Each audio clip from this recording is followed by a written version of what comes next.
சிறப்பித்துக் கொண்டிருக்கின்ற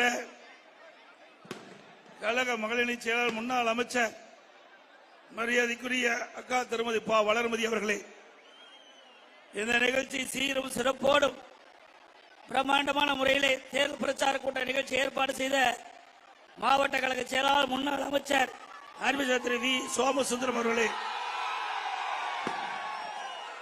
நம்முடைய காஞ்சிபுரம் நாடாளுமன்ற தொகுதியை சேர்ந்த வெற்றி வேட்பாளர் அறிவிச்சர் திரு இ ராஜசேகர் அவர்களே, முன்னாள் சட்டமன்ற உறுப்பினர் கழக அமைப்புச்சாளர் திருமதி மைதிலி திருநாவுக்கரசு அவர்களே, முன்னாள் எம்எல்ஏ கழக அமைப்புச்சாளர் திரு வாலாஜாபாத் கணேசன் அவர்களே, முன்னாள் எம்பி மாவட்ட செயலர் அறிவிச்சாளர் செட்டில்பக்கம் ராஜேந்திரன் அவர்களே, செங்கல்பட்டு கிழக்கு மாவட்ட கழக செயலாளர் திரு திருக்கலங்குன்ற எஸ் ஆறுமுகம் அவர்களே, சட்டமன்ற உறுப்பினர் கழக மகளிரணி இணைச்சாளர் சகோதரி திருமதி மரகதம் குமரவேல் அவர்களே, முன்னாள் எம்பி அனைத்து எம்ஜிஆர் மன்ற இணைச்சாளர் அண்ணன் திரு காஞ்சி பழனிசாமி அவர்களே, முன்னாள் எம்எல்ஏ திரு தண்டரை கே மனோகரன் அவர்களே, முன்னாள் எம்பி திரு கே என் ராமச்சந்திரன் அவர்களே, முன்னாள் எம்எல்ஏ திரு தனபால் அவர்களே, முன்னாள் எம்எல்ஏ திருமதி கனிதா சம்பத் அவர்களே,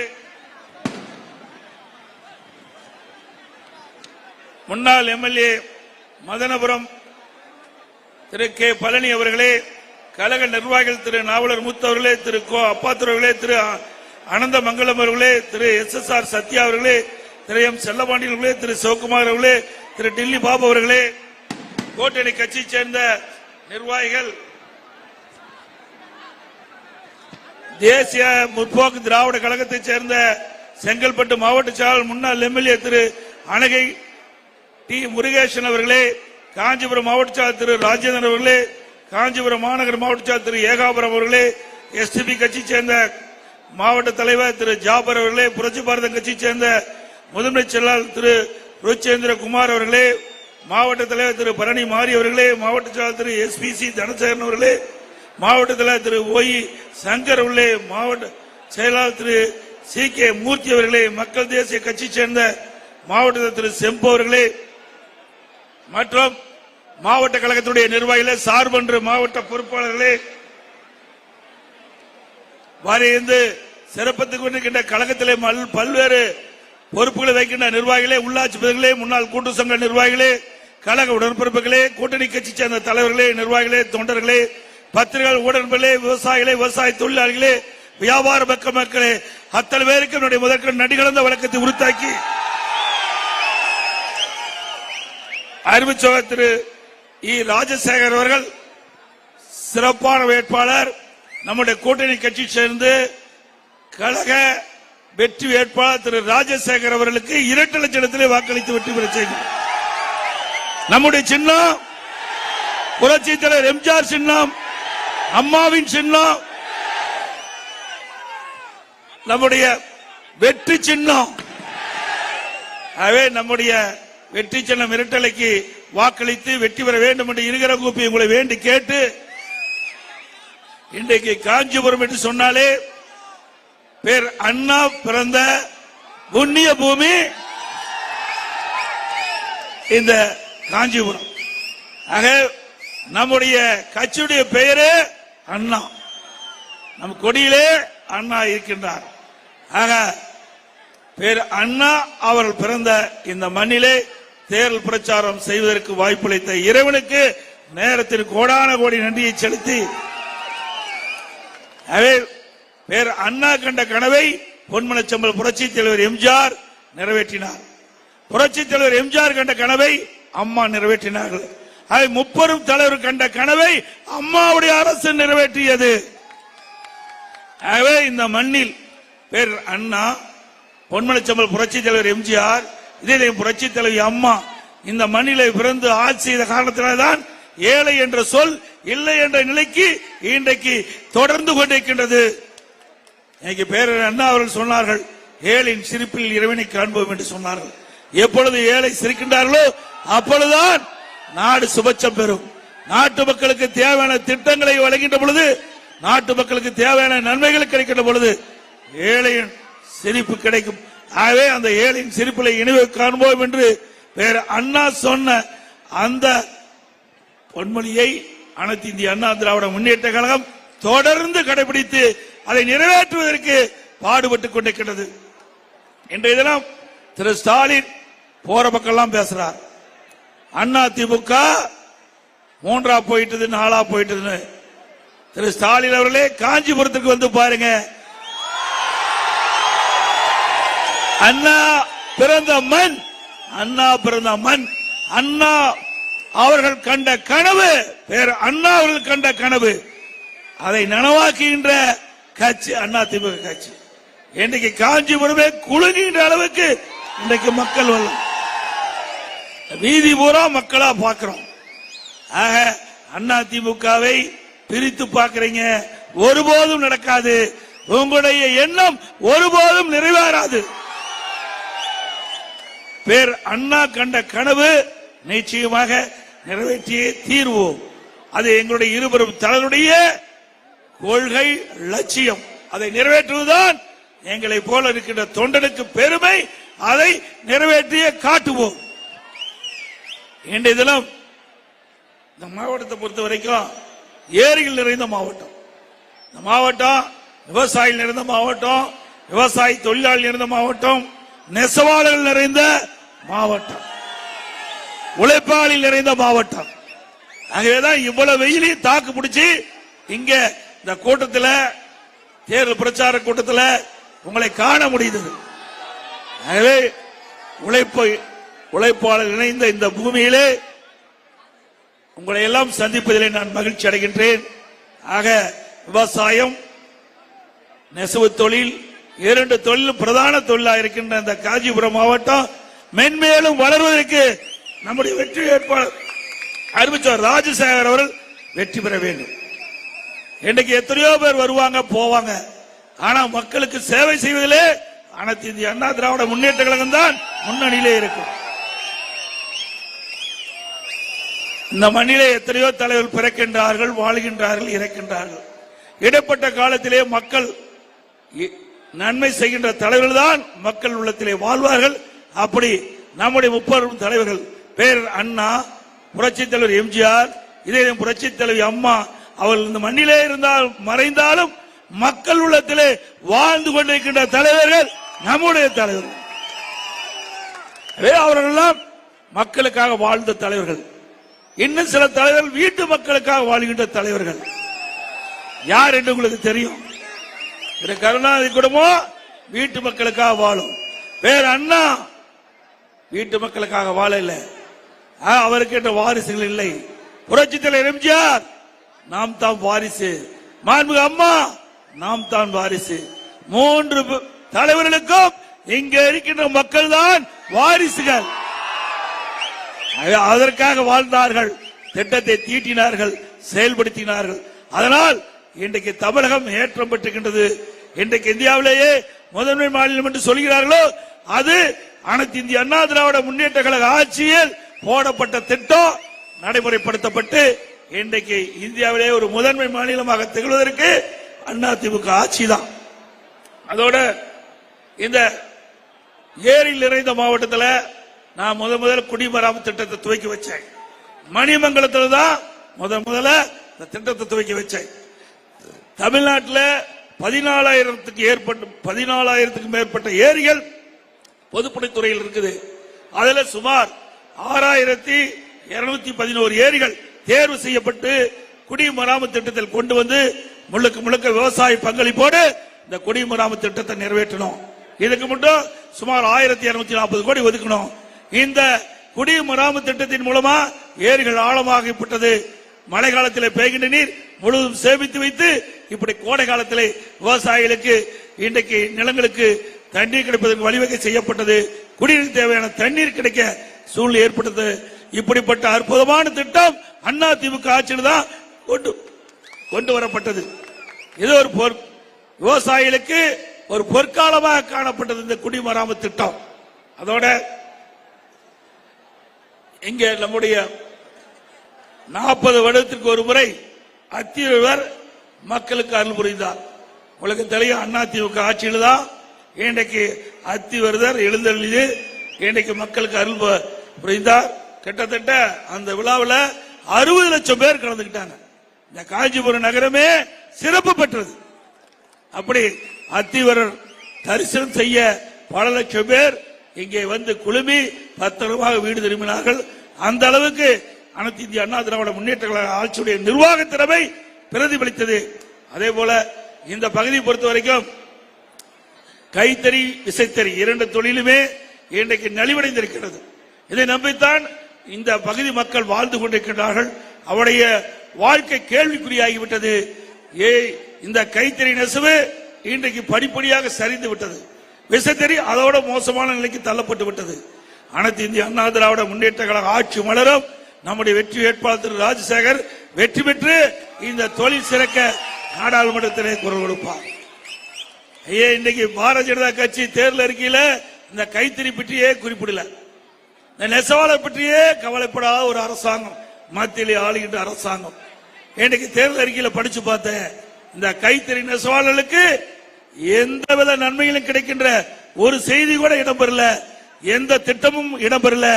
ஆனா அதிமுக ஆட்சி இருக்கின்ற பொழுது இந்த கைத்தறி நெசவாளர்களுக்கு மானியம் வழங்கப்பட்டது, கைத்தறி நெசவாளர்களை பாதுகாக்கப்பட்டது, இந்த தொழில் பாதுகாக்கப்பட்டது அதிமுக ஆட்சியில. அதோட இந்த காஞ்சிபுரம் என்று சொன்னாலே பட்டு தான் நினைவுக்கு வரும். இன்னைக்கு அகில உலகில பட்டு விற்பனை எங்கே இருக்கு சொன்னால் காஞ்சிபுரம் தான் பட்டு விற்பனைக்கு பெயர் பெற்றது. பட்டு நெசவு காஞ்சிபுரத்தில் தான் அதிகமா இருக்கின்றது. அப்படி காஞ்சிபுரம் சிறப்பு மிக்க ஒரு நகரமாக இன்றைக்கு திகழ்ந்து கொண்டிருக்கின்ற இந்த நேரத்தில் செய்தியை எடுத்து சொல்லி இந்த தொழிலெல்லாம் சிறக்க வேண்டும். இந்த தொழில் சிறக்க வேண்டும் என்று சொன்னால் அதற்கு தக்க நடவடிக்கை எடுக்க வேண்டும். ஆனால் மத்திய மாநில அரசுகள் இந்த மக்களுக்கு தேவையான திட்டங்களை எதுவும் இதுவரை செய்யவில்லை. இன்னைக்கு பாத்தீங்கன்னா கடுமையான மின் கட்டண உயர்வு, இன்றைக்கு வீடுகளுக்கு பயன்படுத்தின கட்டணம் உயர்ந்து போச்சு, விசைத்தறிக்கு பயன்படுத்துகின்ற கட்டணம் உயர்ந்து போச்சு. அதோட கடைகளுக்கு பயன்படுத்துகின்ற கட்டணம் பீக் அவர் என்று இன்னைக்கு அதிக கட்டணத்தை வசூல் பண்றாங்க. தம்பி தேமுகத்துக்கு கொஞ்சம் கொஞ்சம் மறைச்சு பிடிக்கும். இப்படி மின் கட்டண உயர்வினால் கடுமையாக தொழில் பாதிக்கப்பட்டிருக்குது. இன்றைக்கு விசைத்தறி தொழில் பாதிக்கப்பட்டு விட்டது. அதோட வீடுகளுக்கு பயன்படுத்துகின்ற மின் கட்டணம் அதிக அளவில் செலுத்த வேண்டிய சூழ்நிலைக்கு மக்கள் தள்ளப்பட்டார்கள். கடைகளுக்கு அதிக வரி, மின் கட்டணம் அதிகமா இன்றைக்கு உயர்த்தப்பட்டிருக்கிறது. திராவிட முன்னேற்ற கழக அரசு வந்தாவே மின் கட்டணம் உயர்ந்துடும். அதோட கோடை காலம் அடிக்கடி மின்வெட்டு ஏற்பட்டுக் கொண்டிருக்கிறது. இன்றைக்கு எப்பொழுதெல்லாம் திமுக ஆட்சிக்கு வருதோ அப்பொழுதெல்லாம் மின்வெட்டு தொடர்ந்து கொண்டிருக்கின்றது. அனைத்து இந்திய அண்ணா திராவிட முன்னேற்ற கழக ஆட்சி அனைத்து இந்திய அண்ணா திராவிட முன்னேற்ற கழக ஆட்சி எப்பொழுதெல்லாம் வருகிறதோ அப்பொழுதெல்லாம் தடையில்லா மின்சாரத்தை தொடர்ந்து நாம் கொடுத்துக் கொண்டிருக்கின்றோம். அது மட்டும் விலைவாசி உயர்வு. இன்றைக்கு விடியா திமுக ஆட்சி பொறுப்பேற்று 3 ஆண்டு ஆகுது. இந்த 3 ஆண்டுல இன்றைக்கு 1 கிலோ அரிசி 18 ரூபாய் உயர்ந்து போச்சு, எண்ணெய் விலை உயர்ந்து போச்சு, பருப்பு விலை உயர்ந்து போச்சு, சக்கரை விலை உயர்ந்து போச்சு, மளிகை சாமான்கள் அனைத்தும் 40% உயர்ந்து போச்சு. ஆனா வேலை இல்ல, வருமானம் இல்ல, செலவு அதிகம். மக்கள் இன்னைக்கு படாத பாடுபட்டு கொண்டிருக்கிறாங்க வாழ்க்கை நடத்த. இப்படிப்பட்ட அவல நிலைதான் இந்த ஆட்சியிலே பார்க்கப்படுகிறது. ஆனால் திரு ஸ்டாலின் பேசுறாரு, திமுக ஆட்சி மக்களுக்கு நன்மை செய்கிற ஆட்சி என்று சொல்லி விலைவாசி உயர்வை கட்டுப்படுத்த தவறிய அரசு மக்கள் விரோத ஆட்சியாக மக்கள் பார்க்கின்றார்கள். இந்த ஆட்சி ஏற்பட்ட பிறகுதான் விலைவாசி விண்ணை முட்டுகின்ற அளவுக்கு உயர்ந்திருக்கின்றது. அனைத்து இந்திய அண்ணா திராவிட முன்னேற்ற கழக ஆட்சி எப்பொழுதெல்லாம் தமிழகத்தில் ஆட்சி புரிகிறதோ அப்போதெல்லாம் விலைவாசியை கட்டுப்பாட்டுக்குள் வைத்திருந்தோம். ஆனால் விடியா திமுக ஆட்சி மக்களை பற்றி சிந்திப்பது கிடையாது, மக்கள் படுகின்ற துன்பத்தை அவர்கள் பார்ப்பது கிடையாது. ஆக ஏழை மக்களுக்கு உதவி செய்கின்ற ஒரே கட்சி அதிமுக கட்சி, அதிமுக அரசாங்கம். கட்டுமான பொருட்கள் நீங்க பாத்தீங்கன்னா இந்த கட்டுமான பொருட்கள் ஏழைகளை வீடு கட்டுறாங்க, நடுத்தர மக்கள் வீடு கட்டுறாங்க. இன்னைக்கு அதிமுக ஆட்சியில் இருக்கும் போது ஒரு மூட்டை சிமெண்ட் 190 ரூபாய்க்கு வித்தது, இப்போ 390 ரூபாய். ஒரு டன் கம்பி அதிமுக ஆட்சியில் 30,000, இன்றைக்கு 65,000 ரூபாய். செங்கல் விலை, ஜல்லி விலை, எம்சாண்ட் விலை, மணல் விலை, இப்படி எல்லா விலைகளும் உயர்ந்திருக்கின்றது. இனி மக்கள் வீடு கட்டுகின்ற ஒரு சூழ்நிலையே ஏற்படாத வண்ணம் இன்றைக்கு இந்த விடியா திமுக ஆட்சியில கட்டுமான தொழில் கடுமையாக பாதிக்கப்படுகின்றது. இதற்கு எந்த நடவடிக்கை எடுக்கவில்லை. அதோட சட்ட ஒழுங்கு அடியோட சீர்கெட்டு போச்சு.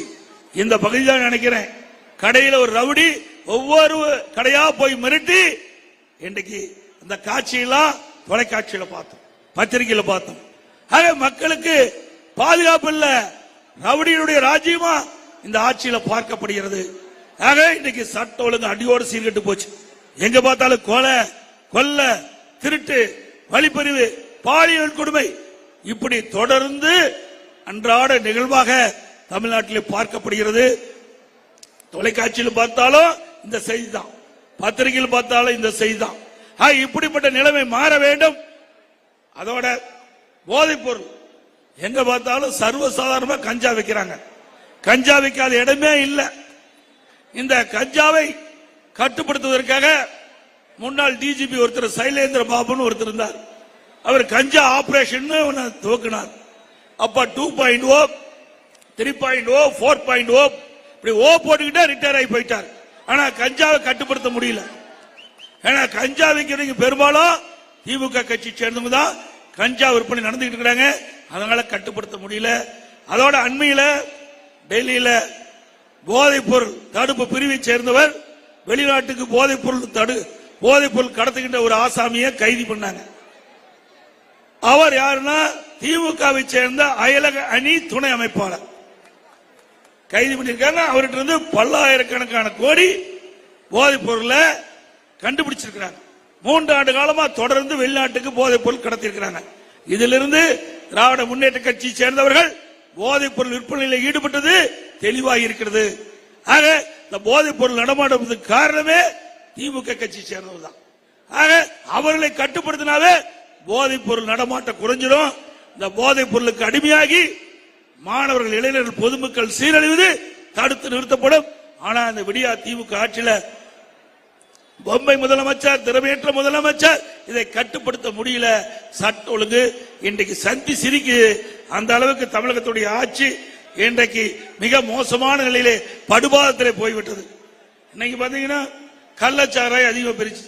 செங்கல்பட்டு மாவட்டத்தில் கள்ளச்சாராய் குடிச்சு பல பேர் வந்துட்டாங்க. கள்ளச்சாராய் காய்ச்சலுக்கு 10 லட்சம் கொடுக்குறாங்க, குடிப்பிற்கு 10 லட்சம் கொடுக்குறாங்க. அப்புறம் எங்க போய் கள்ளச்சாராயத்தை நிறுத்த முடியும்? இன்னைக்கு ஆக்சிடென்ட்ல இருந்தா அதுக்கு இவ்வளவு தொகை கிடையாது. ஏன்னா கள்ளச்சாராயத்தை விற்பகின்றவர்கள் திமுக கட்சி சேர்ந்தவர்கள். இது மக்களிடத்தில் ஒரு கொந்தளிப்பு ஏற்படக்கூடாது என்பதற்காக இப்படி இந்த கள்ளச்சாராய விற்பவர்களுக்கும் அதில் இருந்தவர்களுக்கும் இன்றைக்கு அரசு நிவாரணம் அளித்து இதை மக்களிடத்தில் இருந்து அந்த செய்தி மறைப்பதற்காக இவ்வளவு தொகை கொடுக்கிறாங்க. நீ பாத்தீங்கன்னா நேற்றைக்கு முன்தினம் சிறுச்செங்கோட்டில் போலி மதுபானம் திமுக கட்சி சேர்ந்த நிர்வாகி கவுன்சிலர் அவர் குடோன்ல 5 கோடி மதிப்புள்ள போதை மதுபானத்தை, போலி மதுபானத்தை கண்டுபிடிச்சிருக்காங்க. அந்த எரிசாராயத்தை தண்ணி கலக்கி கலர் கட்டி பாட்டில் அடைச்சு விற்பனை செய்வதாக செய்தி.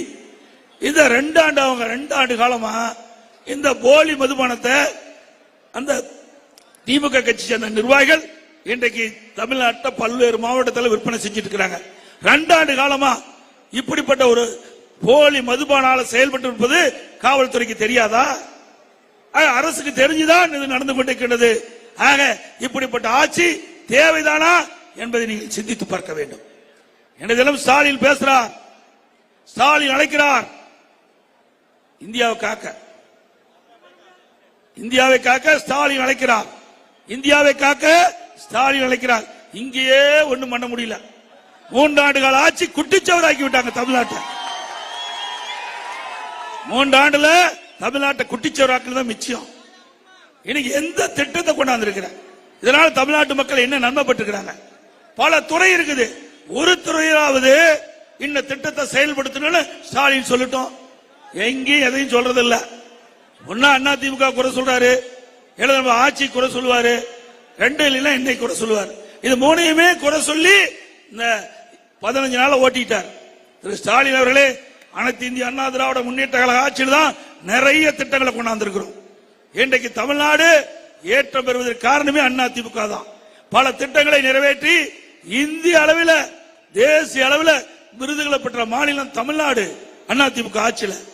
இன்றைக்கு சட்ட ஒழுங்கு பேணி காப்பதிலே இன்றைக்கு இந்தியா டுடே என்ற நிறுவனம் 18-19 என்ன டெல்லிக்கு வரவழைச்சு இன்றைக்கு அங்க எங்களுக்கு ஒரு கௌரவப்படுத்தினாங்க, விருதுகள் கொடுத்தாங்க. அதிமுக ஆட்சி சிறந்த ஆட்சி, சட்ட ஒழுங்கு சிறப்பா இருக்குதுன்னு. அதோட தேசிய அளவில் விருது. இன்னைக்கு விவசாயத்தில் உணவு தானிய உற்பத்தி தொடர்ந்து அதிகரிச்சு கிறிஸ்துவ பெற்றோம். இன்னைக்கு போக்குவரத்து துறையில விருது, மின்சார துறையில விருது, சமூக நலத்துறையில விருது, இப்படி பல துறைகளில் விருதுகளை பெற்று உள்ளாட்சி துறையில 140 தேசிய விருதுகளை பெற்றோம். இப்படி அனைத்து இந்திய அண்ணா திராவிட முன்னேற்ற கழக ஆட்சி ஒரு சிறப்பான ஆட்சி என்று நாங்க நிரூபித்து காட்டினோம். ஆனா திரு ஸ்டாலின் போராட்டம் பேசுறாரு, 10 ஆண்டு கால அதிமுக ஆட்சி ஒரு இருண்ட ஆட்சிங்கிறார். திரு ஸ்டாலின் அவர்களே, அனைத்து இந்திய அண்ணா திராவிட முன்னேற்ற கழகம் என்ற கட்சி இருக்கின்ற காரணத்தால் அதிமுக அரசு ஏற்பட்டது. அதனால் தமிழ்நாட்டு மக்களை காப்பாற்றப்பட்டது. திமுக அரசாங்கம் இருந்தா நாடே சுடுகாடாயிருக்கும். திமுக என்று சொன்னாலே ஊழல், ஊழல் என்று சொன்னால் திமுக, ஊழல் ஊற்றுக்கண் திமுக. இன்றைக்கு இந்தியாவில் பல மாநிலம் இருந்தது. ஊழலுக்காக கலைக்கப்பட்ட ஒரு அரசாங்கம் திமுக அரசாங்கம். வேற எந்த அரசாங்கமும் இந்தியாவில் கலைக்கல ஊழலுக்காக. கலெக்ஷன் கமிஷன் கரப்ஷன் கரெக்டா செய்யற ஒரே அரசாங்கம் திமுக அரசாங்கம். நீங்க இந்த கொடி பறக்குது இல்ல, பிரமாதமா பறக்குதா? எதனால பறக்குதுங்க? காற்று தானே பறக்குது. இந்த காற்றை நீங்க யாராவது கண்ணில் பார்க்க முடியுதா? காற்றை கண்ணில் பார்க்க முடியாது. கண்ணுக்கு தெரியாத காற்றில் ஊழல் செய்கின்ற ஒரே கட்சி திமுக கட்சி. 2G ஸ்பெக்ட்ரம் ஊழல், 2G ஸ்பெக்ட்ரம் ஊழல் 1,72,000 கோடி ஆட்டை போட்டாங்க. கொஞ்சம் 1,72,000 கோடி. தமிழ்நாட்டு மக்கள் தலைகுனிவு ஏற்படுகிற அளவுக்கு ஊழல் செய்த ஒரே கட்சி திமுக கட்சி. மத்தியில காங்கிரஸ் ஆட்சியில திமுக கட்சி சேர்ந்தவர் இருந்தார் ஒருத்தர். அலைக்கற்று ஒதுக்கீட்டுல 1,72,000 கோடி ஊழல் செஞ்சு அந்த வழக்கு தூசி தட்டி இப்ப மீண்டும் வந்திருக்குது நீதிமன்றத்துக்கு. ஆகவே அதனாலதான் ஸ்டாலின் துடிக்கிறாரு, எப்படியாவது மத்தியில் ஆட்சி அதிகாரத்துக்கு வந்துடணும், அங்கேயும் கொள்ளையடிக்கணும், தமிழ்நாட்டிலையும் கொள்ளையடிக்கணும். இப்ப கொள்ளையடிக்கிறது பத்தாதா? அந்த பணத்தை வாங்கி என்னதான் பண்ண போறாங்களோ தெரியல. அதனாலதான் அவருடைய நிதியமைச்சர் பழனிவேல் தியாகராஜன் குறிப்பிட்டார். நாம யாரும் சொல்லலைங்க, எதிர்கட்சி சேர்ந்த யாரும் சொல்ல. திமுக அமைச்சரவையில் இருக்கின்ற ஒரு நிதியமைச்சர் பேசுறார் ஆடியோவில். 30,000 கோடி, எவ்வளவு? 30,000 கோடி. திரு சபரீஸ்வரன் ஸ்டாலினுடைய மருமகன் திரு உதயநிதி ஸ்டாலின் இருவரும் 2 ஆண்டு கால ஊழல் செய்து அந்த பணத்தை வைத்துக் கொண்டு என்ன செய்வது என்று தடுமாறி கொண்டிருக்கிறார் என்று ஆடியோவில் எல்லாம் வந்தது. இதுவரைக்கும் பதிலே காணாம முதலமைச்சர். இப்படி 30,000 கோடி 2 ஆண்டுகள் ஊழல் செஞ்சிருக்காங்க. இதுதான் வேலையா இருந்திருக்கிறாங்க. நாட்டு மக்களை பார்க்கவே இல்லை, நாட்டு மக்களை எந்த திட்டத்தையும் கொண்டு வரல. எந்தெந்த துறையில எவ்வளவு வருமோ அந்தந்த துறையில அவ்வளவு சுருட்டுறதா இந்த 2-3 ஆண்டு காலத்துல திமுக ஆட்சி செய்த சாதனை. வேற எந்த சாதனையும் மக்களுக்கு இல்ல. இது நாம சொல்லல, அவருடைய கட்சியை சேர்ந்த அந்த அமைச்சர் இடம்பெற்றிருக்கின்ற அமைச்சர் சொன்ன கருத்து. இதைத்தான் ஆழமா பார்க்க வேணும். அதோட அண்மையில் ஸ்பெயின் நாட்டுக்கு போனார், தொழில் முதலீட்டு ஈர்க்க போறேன்னு போனார். ஆனா அங்க போய் தமிழ்நாட்டை சேர்ந்த தொழிலதிபரை அழைத்து அங்க புரிந்துணர்வு ஒப்பந்தம் போடுறார். இதுலதான் சந்தேகம் வருது.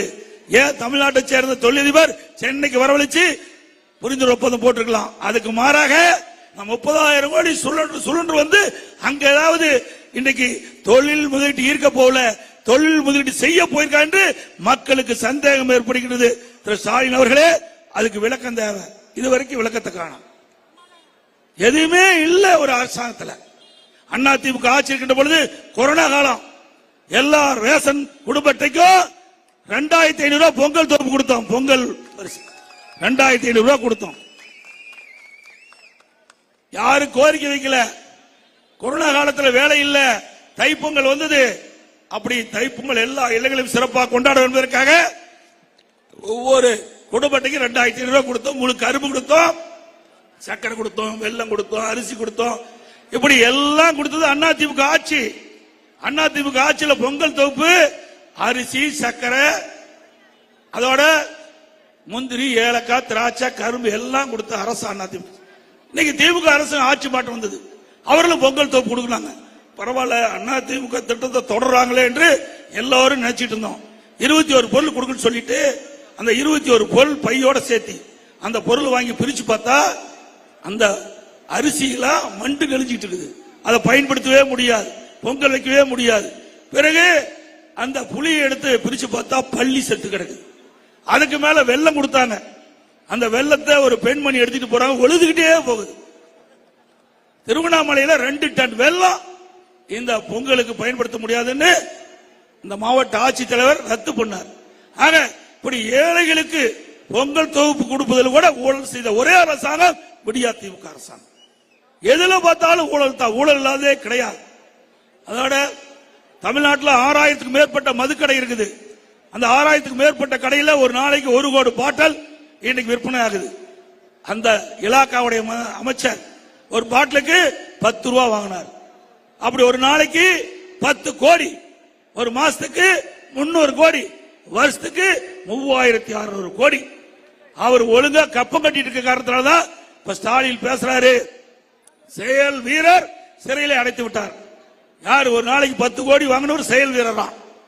அவர் பல கட்சிக்கு போயிட்டு வந்திருக்கார். ஒரு கட்சி 2 கட்சிக்கு போகல, பல கட்சிக்கு 5 கட்சிக்கு போயிட்டு வந்திருக்கார். ஒரே 5 ஆண்டுல 2 சின்னத்துல நின்று ஜெயிச்ச ஒரு ஆள் தான் திரு செந்தில் பாலாஜி. அவர் செயல் வீரரா. சிந்திச்சு பாருங்க, எப்படியெல்லாம் மக்களுடைய பணம் கொள்ளையடிக்கப்படுகிறது என்பதை நீங்கள் உணர வேண்டும்.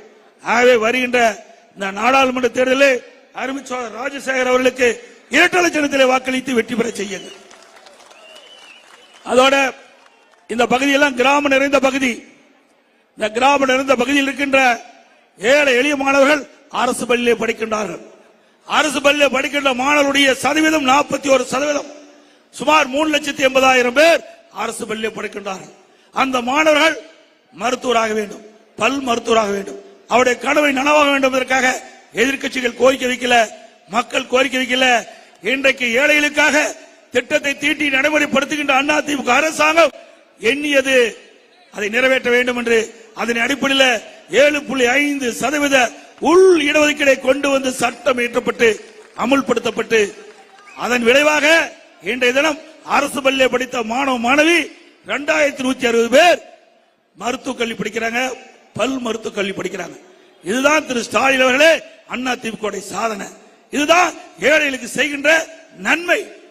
ஒரு சாதாரண நெசவு தொழிலாளி, விவசாய கூலி தொழிலாளி, அவருடைய குழந்தைகள் எல்லாம் இன்றைக்கு மருத்துவராக பார்க்கப்படுகிறது, பல் மருத்துவராக பார்க்கப்படுகிறது. அதோட இந்த ஏழை எளிய மாணவர்கள், அரசு பள்ளியை படிக்கின்ற மாணவர்கள் திறமையானவர்களாக உருவாக வேண்டும் என்பதற்காக அம்மா சிந்தனையிலே ஒதுக்கப்பட்ட திட்டம் மடிக்கணினி திட்டம். அந்த ஒரு மடிக்கணினி 12,000 விலை பெறும். அதிமுக ஆட்சியில் ஏழை எளிய அரசு பள்ளியை படிக்கின்ற மாணவர்கள் திறமையானவர்களா, அதிக மதிப்பெண் பெற வேண்டும், உலகத்தரத்துக்கு ஏற்ற கல்வி அந்த மாணவர்களுக்கு கிடைக்க வேண்டும் என்ற அடிப்படையில் திட்டத்தை அம்மா கொண்டு வந்தாங்க. 10 ஆண்டு காலம் சிறப்பாக அந்த திட்டம் நிறைவேற்றப்பட்டது. அந்த திட்டத்தின் வாயிலாக அரசு பள்ளியை படித்த மாணவ செல்வங்கள் 52,30,000 பேர் மடிக்கணினி வழங்கப்பட்ட அரசாங்கம் அதிமுக அரசாங்கம். அப்படிப்பட்ட திட்டத்தை ரத்து செஞ்சுட்டீங்களே, இதெல்லாம் அரசியல் கால் பிடிச்சி தேவையா? அந்த ஏழை மாணவன் திறமையான மாணவனை உருவாக்குவதற்கு உங்களுக்கு என்ன கஷ்டமா இருக்குது? அதுல என்ன உங்களுக்கு அரசியல் கால் பிடிச்சி தேவை? இதையெல்லாம் சிந்தித்து பார்க்க வேண்டும். முழுக்க முழுக்க ஏழைகளுக்காக கொண்டு வந்த திட்டத்தை எல்லாம் திராவிட முன்னேற்ற கழக ஆட்சியில ரத்து பண்ணிட்டாங்க. அம்மா இருசக்கர வாகனம் மகளிருக்கு கொடுத்தோம், மானியம். ஒவ்வொரு அம்மா இருசக்கர வாகனத்துக்கு 25,000 ரூபாய் மானியம், 3 லட்சம் பேர் கொடுத்தோம். அதையும் நிறுத்திட்டாங்க. அதோட தாலிக்கு தங்கம் இன்னைக்கு ஒரு சவரன் 54,000 ரூபாய். ஏழை குடும்பத்தில் பிறந்த பெண்களுக்கு உரிய நேரத்தில் திருமணம் செய்ய வேண்டும் என்ற ஒரு நல்ல நோக்கத்தோடு இதை புரட்சி தலைவி அம்மா சிந்தனையிலே ஒதுக்கப்பட்ட திருமண உதவி திட்டம் 25,000 50,000 கொடுத்தாங்க. தாலிக்கு தங்க ஒரு பவுன் கொடுத்தாங்க. இந்த விடியா திமுக ஆட்சி வந்த பிறகு அதையும் ரத்து பண்ணிட்டாங்க. ஆக இந்த ஆட்சியில என்ன நிறைவேற்றிருக்கிறீங்க? ஒண்ணும் இல்ல. தேர்தல் அறிக்கையில குறிப்பிட்டாங்க, திராவிட முன்னேற்ற கழக ஆட்சிக்கு வந்தா இந்த ஏரி வேலை செய்யறாங்கல்ல, நம்முடைய கிராமம் நிறைந்த பகுதி 100 நாள் திட்டம். இந்த திட்டத்தை 150 நாளா உயர்த்தினாங்களா? இல்ல. 100 நாள் வேலை திட்டத்தை 150 நாள் உயர்த்தல. சம்பளத்தை உயர்த்தி கொடுக்கறாங்க, அதுவும் கொடுக்கல. அதோட கல்வி கடன் ரத்துனாங்க, அதுவும் செய்யல. மாந்தோர் சிலிண்டருக்கு 100 ரூபாய் கொடுக்கறாங்க, இதுவரைக்கும் கொடுக்கல. இப்படி திராவிட முன்னேற்ற கழக ஆட்சியில் கொடுக்கப்பட்ட வாக்குறுதி எதையும் நிறைவேற்றல. 520 அறிவிப்புகள் திராவிட முன்னேற்ற கழகத்தின் சார்பா 2021 சட்டமன்ற பொதுத் தேர்தலில் கொடுத்தாங்க. ஒரு 10% வாக்குறுதி தான் நிறைவேற்றினாங்க, 90% வாக்குறுதி நிறைவேற்றல. ஆனா முதலமைச்சர் சொல்றார் திராவிட முன்னேற்ற கழக ஆட்சியில 98% நிறைவேற்றப்பட்டதாக. பச்சை பொய் சொல்றார். எங்க 90% நிறைவேற்றி? 98%. வேண்டுமென்றே திட்டமிட்டு மக்களை ஏமாற்றி வாக்களை பெற்று ஆட்சிக்கு வந்த பிறகு மக்களை மறந்த தலைவர் திரு ஸ்டாலின். ஆகவே வருகின்ற நாடாளுமன்ற தேர்தலில் நம்முடைய வெற்றி வேட்பாளர் வெற்றி பெற வேணும். அதோட நீங்க பாத்தீங்கன்னா 2014 மத்தியில பாரதிய ஜனதா ஆட்சி வருது. அப்போ பெட்ரோல் விலை 71 ரூபாய், டீசல் விலை 55 ரூபாய். வெளிநாட்டில இருந்து இறக்குமதி செய்யறாங்க கச்சா எண்ணெய், அது $105. அப்போ இந்த விலை விக்குது. பிறகு 2024 இப்போ இன்றைக்கு பெட்ரோல் விலை 1 லிட்டர் 102, டீசல் விலை 1 லிட்டர் 94. வெளிநாட்டிலிருந்து கச்சா எண்ணெய் இறக்குமதி செய்யறாங்களே அதனுடைய விலை $86. $86 இறக்குமதி செய்யறாங்க. அப்படின்னா பெட்ரோல் டீசல் விலை குறை வேணும்ல, குறை வேண்டியதானே? விலை குறைஞ்சா குறைச்சிருக்கணும்ல. ஆனா விலை உயர்த்தப்பட்டுகின்றது. டீசலுக்கு மட்டும் 39 ரூபாய் இன்னைக்கு உயர்த்தி இருக்கிறாங்க. ஆக இந்த டீசல் விலை உயர்ந்தாவே அத்தியாவசிய பொருள் விலை உயர்ந்துடும். ஆக மத்திய அரசு மக்களை வஞ்சிக்கின்ற அரசாக பார்க்கப்படுகிறது. அது மட்டுமல்ல, இன்றைக்கு ரஷ்யா உக்ரைன் போர் நடந்துகிட்டு இருக்குது. இதுல ரஷ்யா என்ன இறக்குமதி செய்யறாங்க? இந்திய நாடு 30% குறைச்சு கொடுக்கறாங்க. கச்சா எண்ணெய் விலை $30 குறைச்சு கொடுக்கறாங்க. இன்னும் விலை குறையுது. அப்படி இருந்தும் கூட மத்திய அரசு இன்றைக்கு டீசல் விலை குறைக்காமல் உயர்த்தி கொண்டே போகிறது. இதனால் விலைவாசி உயர்ந்து கொண்டே போகிறது. விலைவாசிக்கு உயர்வதற்கு காரணம் மத்திய அரசாங்கம், மாநில அரசாங்கம். திரு ஸ்டாலினுடைய அரசு தேர்தல் நேரத்தில் குறிப்பிட்டாங்க, 2021 சட்டமன்ற பொதுத் தேர்தல் போது பெட்ரோல் டீசல் விலை குறைப்பினாங்க. பெட்ரோலுக்கு மட்டும் 3 ரூபாய் குறைச்சாங்க. சொன்னபடி 5 ரூபாய் குறைக்கல. டீசல் 4 ரூபாய் குறைக்கிறாங்க. இதுவரைக்கும் குறைக்கவே இல்லை. மாநில அரசாங்கம் வரி போடுது, அந்த வரியிலிருந்து குறைச்சிருக்கணும். அண்டை மாநில கர்நாடகத்தில் 8 ரூபாய் குறைச்சிட்டாங்க 1 லிட்டர் டீசல். பாண்டிச்சேரி 6 ரூபாய் குறைச்சிருக்காங்க. தமிழ்நாட்டில் ஸ்டாலின் கொடுக்கப்பட்ட வாக்குறுதியை நிறைவேற்றல. இதனால மக்கள் கடுமையாக பாதிக்கப்படுகிறாங்க. விலைவாசி உயர்வுக்கு காரணம் டீசல் விலை உயர்வு. ஏன்னா டீசல் விலை உயர்வு உயர்ந்தா இந்த எல்லா பொருளுமே லாரியில தான் வருது. இன்னைக்கு மளிகை சாமானமாகட்டும் இல்லது அத்தனை பொருளுமே இன்னைக்கு டிரான்ஸ்போர்ட் செய்கின்ற பொழுது எல்லாமே லாரியில் வருகின்ற பொழுது டீசல் விலையினால் வாடகை உயருது. வாடகை வரும்போது சரக்கு உயருது. சரக்கு நம்ம வாங்கினா நம்ம தலையில் விடுது. ஆக இந்த விலை டீசல் விலை உயர்வு எங்கே போய் பாதிக்குது? சாதாரண மக்களை போய் பாதிக்கிறது. ஆகவே மத்திய மாநில அரசுகள் இந்த டீசல் பெட்ரோலை குறைப்பதற்கு மறுக்கின்றது. மக்கள் விரோத ஆட்சி செய்கிறது.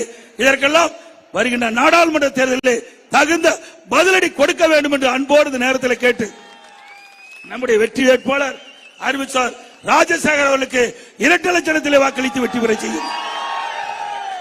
தமிழர் உரிமை மீட்போம், தமிழ்நாடு காப்போம். தமிழர் உரிமை மீட்போம், தமிழ்நாடு காப்போம். நான் சொல்றது அப்படி திருப்பி சொல்லுங்க. ஒற்றை விரலால் ஓங்கி அடிப்போம், ஒற்றை விரலால் ஓங்கி அடிப்போம், ஒற்றை விரலால் ஓங்கி அடிப்போம். விடியா திமுக ஆட்சியை வீட்டுக்கு அனுப்புவோம். விடியா திமுக ஆட்சியை வீட்டுக்கு அனுப்புவோம். வாக்களிப்போம் இரட்டலைக்கு, வாக்களிப்போம் இரட்டலைக்கு. நன்றி, வணக்கம்.